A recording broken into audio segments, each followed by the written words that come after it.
Assalamualaikum warahmatullahi wabarakatuh. Di sini kelompok kami akan mempresentasikan tentang analisis persamaan dan perbedaan pemikiran ekonomi moneteris dengan pandangan ekonomi Keynesian yang disusun oleh kelompok 12. Sebelumnya, mari kita perkenalan terlebih dahulu.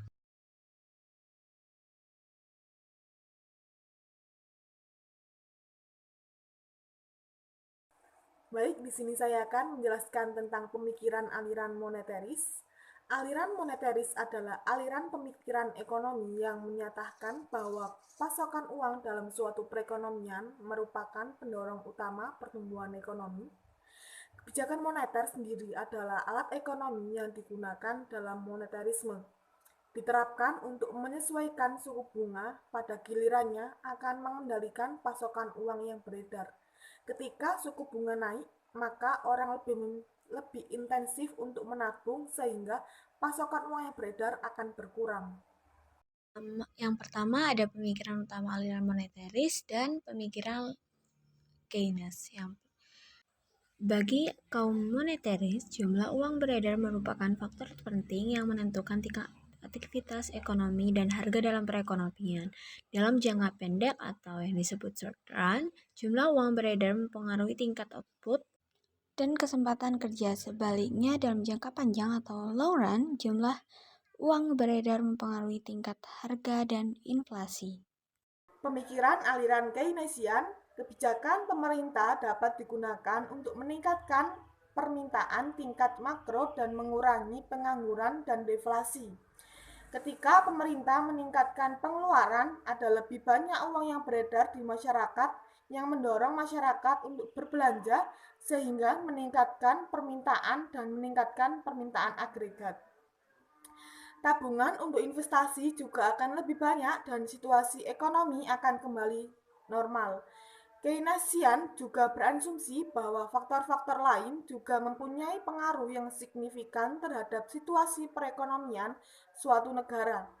Selain itu, Keynesian juga berpendapat bahwa mekanisme pasar bersifat kaku dan membatasi aktivitas perekonomian yang seharusnya terus berkembang. Yang ketiga ada Alan Hametzer, lahir pada 6 Februari 1928.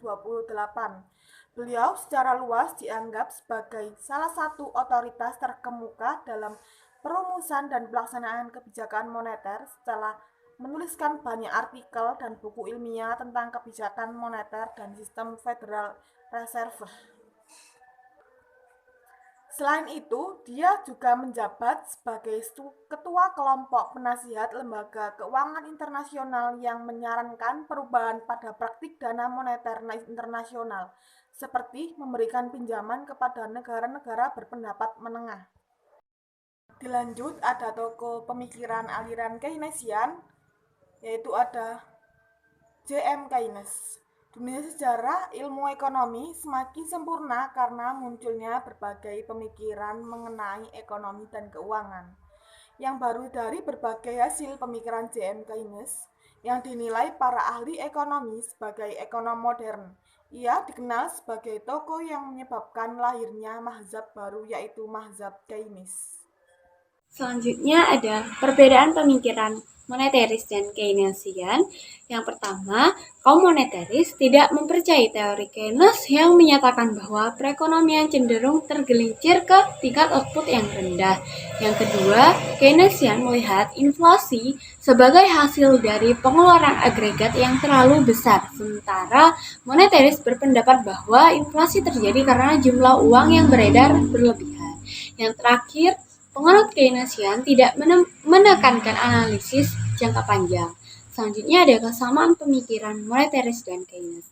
Yang pertama itu pentingnya stabilitas harga, yaitu konsensus di antara kaum moneteris dan Keynesian menegaskan bahwa menjaga harga tetap stabil merupakan tujuan utama dalam kebijakan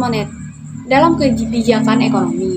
Yang kedua, peran kebijakan fiskal, yaitu meskipun kaum moneteris lebih mengedepankan kebijakan moneter, mereka tidak menolak sepenuhnya peran kebijakan fiskal. Yang terakhir, Pentingnya penyesuaian struktural, baik kaum moneteris maupun Keynesian memahami perlunya penyesuaian struktural dalam perekonomian untuk meningkatkan efisiensi pertumbuhan jangka panjang. Selanjutnya ada filosofi ekonomi, pemikiran moneteris dan Keynes. Di sini saya akan menjelaskan tentang pemikiran moneterisnya.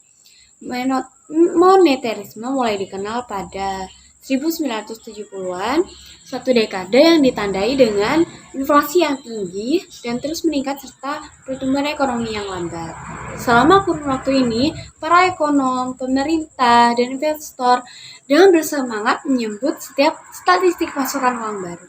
Namun, pada tahun-tahun berikutnya, moneterisme tidak lagi disukai oleh banyak ekonom karena hubungan antara berbagai ukuran pasokan uang dan inflasi terbukti kurang jelas dibandingkan dengan teori-teori moneteris. Meskipun demikian, interpretasi kaum moneteris terhadap peristiwa ekonomi masa lalu masih relevan hingga saat ini. Yang kedua adalah pemikiran Keynesian. Didirikan oleh ekonom terkenal John Maynard Keynes dengan fokus pada peran penting pemerintah dalam menstabilkan perekonomian. Filosofi ini tumbuh dari pengamatan Keynes mengenai depresi besar pada tahun 1930-an. Keynes percaya bahwa pemerintah harus campur tangan melalui kebijakan fiskal dan moneter untuk merangsang permintaan agregat dan mendorong pertumbuhan ekonomi. Nilai ekonomi yang diharapkan dari pemikiran ekonomi moneteris dan Keynes. Pertama yaitu nilai ekonomi yang diharapkan oleh pemikiran ekonomi moneteris. Ada 3, yaitu yang pertama stabilitas harga. Aliran moneteris meyakini bahwa inflasi adalah fenomena moneter yang disebabkan oleh peningkatan jumlah uang yang beredar secara berlebihan. Yang kedua yaitu pertumbuhan ekonomi yang stabil.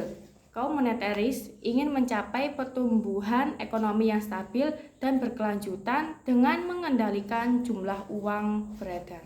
Yang ketiga yaitu kebijakan moneter yang transparan dan konsisten. Aliran moneteris menekankan pentingnya kebijakan moneter yang transparan, tepat sasaran, dan konsisten. Lalu ada nilai ekonomi yang diharapkan pemikiran ekonomi Keynesian, ada 3 juga, yaitu yang pertama peningkatan stabilitas ekonomi. Penganut Keynesian ingin menstabilkan perekonomian dengan mengurangi fluktuasi ekonomi dan meminimalkan resesi. Yang kedua yaitu pertumbuhan ekonomi yang berkelanjutan dengan meningkatkan permintaan agregat dan menciptakan lingkungan yang kondusif bagi investasi dan konsumsi. Yang ketiga yaitu peningkatan lapangan kerja. Keynesian percaya bahwa peningkatan permintaan agregat mendorong penciptaan lapangan kerja baru. Selanjutnya yaitu ada instrumen kebijakan pemikiran aliran moneteris dan Keynesian. Instrumen kebijakan pemikiran aliran moneteris yang pertama yaitu operasi pasar terbuka. Bank sentral membeli dan menjual obligasi pemerintah untuk mengendalikan peredaran uang. Yang kedua yaitu kebijakan diskonto. Penentuan tingkat bunga yang dikenakan oleh bank sentral atas pinjaman dari bank umum. Yang ketiga yaitu kebijakan cadangan kas. Menetapkan persentase tertentu dari simpanan yang harus disimpan oleh bank komersial di bank sentral. Yang keempat yaitu kebijakan suku bunga. Penetapan suku bunga dasar yang mempengaruhi suku bunga pinjaman dan tabungan bank umum. Yang selanjutnya yaitu instrumen kebijakan pemikiran Keynes. Yang pertama yaitu kebijakan fiskal. Keynesian menganjurkan pengeluaran pemerintah dan pemotongan pajak untuk memperluas program perlindungan sosial seperti tunjangan pengangguran dan kesejahteraan. Yang kedua yaitu kebijakan moneter. Penganut Keynesian berpendapat bahwa peningkatan jumlah uang yang beredar dapat meningkatkan output dan pengangguran, tetapi hanya dalam jangka pendek. Yang ketiga yaitu intervensi nilai tukar. Bank sentral dapat melakukan intervensi di pasar valuta asing untuk mempengaruhi nilai tukar mata uang domestik.